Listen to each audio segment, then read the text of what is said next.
Let's talk about your portfolio. No, not that portfolio. Today we're going to talk about your investment portfolio and what exactly that actually means. Literally, watching this video is going to save you tens of thousands of dollars long term. Because at the end of this, you're going to be able to do something that most people have to pay other people to do later on in life. It's also going to teach you how to make sure that your investments are balanced and so that you are safe. And as a bonus, just for you, because I like you, I'm going to walk you through step by step how to actually write out and build your own portfolio on an Excel spreadsheet. Seriously, people will charge you thousands of dollars to do this. And I'm going to teach you it in a couple quick steps, understanding not only what a portfolio is, but how to balance it and how to keep it balanced is really what sets the rich apart from the poor. Also, it's going to give you some extra points with your dad's finance bros when you go up to them and ask them, how's your portfolio holding up in Q4? Are we thinking growth stocks or value stocks? Am I right, Jim? Alright, so let's say that I give you a choice between 5 different color M&Ms. You need to pick 20 M&Ms to make up your investment total. If you keep these M&Ms safe for a whole year and don't eat them, you can return them to me for varying prices. I randomly am going to choose one color out of a hat, and any of the M&Ms that you have of that color will be eliminated from your total investment. Now, the higher the possible reward, the higher chance that I'm probably going to pick that M&M. So for example, since the red is worth $50, in that hat there's going to be more reds for me to pick because with higher reward comes higher risk. So how would you pick your M&Ms? I think it's pretty safe to say that you'd want a couple M&Ms in a couple of different colors. Because if you were to risk it all and just go for gold and say, I'm going to get 20 red M&Ms, well, there's also a very high chance that I pick that red M&M and now you have nothing. So that's not the smartest move. Most people would pick at least one of each color. If you were to go exactly even on each color, and I happen to pick one, now you still have investments in 4 other places. So at the most, I'm taking about 20% of your investment. In this example,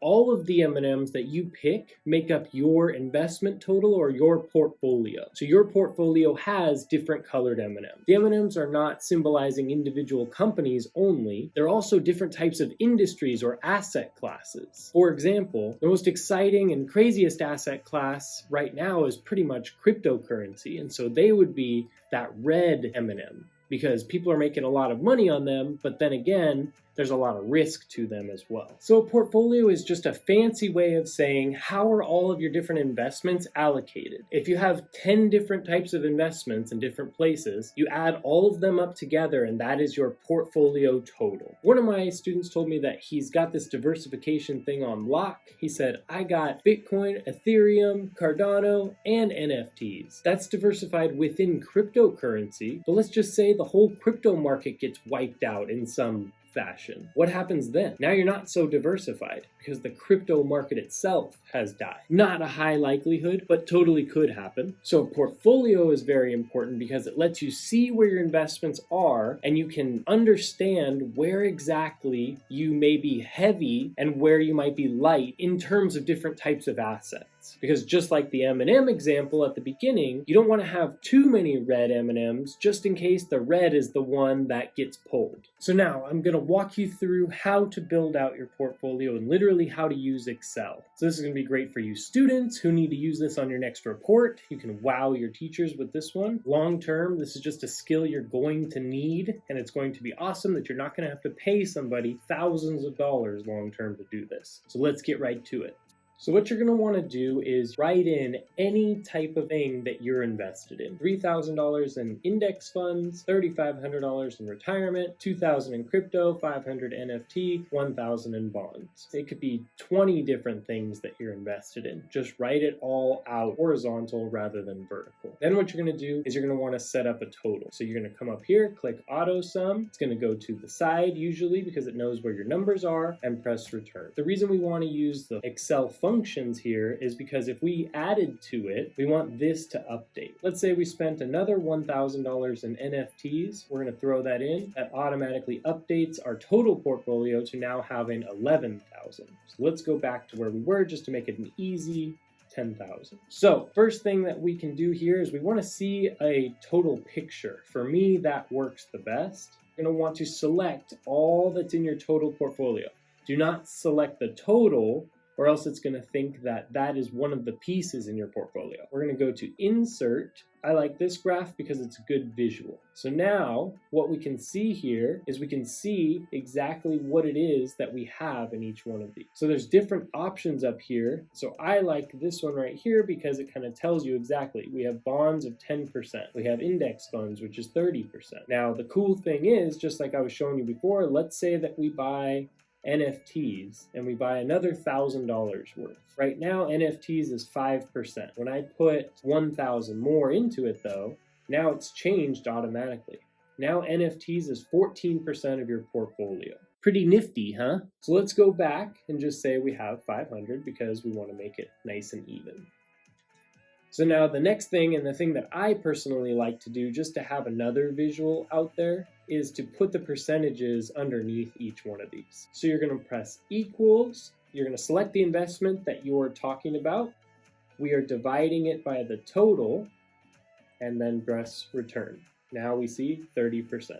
So if I do that for all of these, now you can see a nice little visual up there as well, just in case you don't have this chart or you just want to see it in a different way. Let's say for fun, we add another $3,000 to crypto. It is changed here, 38%. It's also changed here. So visually, you can see that we are very heavy on crypto. So maybe after seeing something like this, you can say, okay, that actually seems like a little bit too much of my total portfolio that I want in this certain specific asset class. So I need to cut it down a little bit. I would want a little bit more in index funds. So maybe if I take 1,000 away from the crypto and put it into the index fund, now what do we look like? Good. That looks a little bit more even. That's actually very even because now it's 31% in index funds, 31% in crypto, as you can see here. And so you can kind of play around with it before you even make your next investment,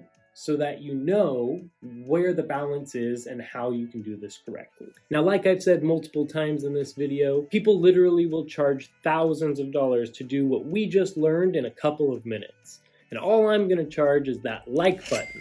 So now to wrap all this up, I always get the question of, okay, but what should my portfolio look like? And what is the best type of portfolio? The answer to that is that the best portfolio is your portfolio, the one that's perfect for you. If your risk is super high, then maybe you're gonna have things like high crypto or high growth stocks or something like that. Whereas for somebody who's super safe, that might seem like the worst portfolio possible. So if you have a certain portfolio in your mind right now and you're 25 years old and you're like, boom, YOLO, I don't care, let's throw it all into crypto. But then maybe you start to have a family or you have people that depend on you in some way, and so you hit 30 or 35 and you're like, actually it's time to change this thing up. Well, change it up. You're in charge, sis. My job on this channel is to give you guys the tools that you can be successful rather than needing to rely on somebody else and have to then pay someone else to do the things that you can totally do. Now you have another tool in your tool belt and you are one step closer to that financial freedom and living the life that you've always wanted.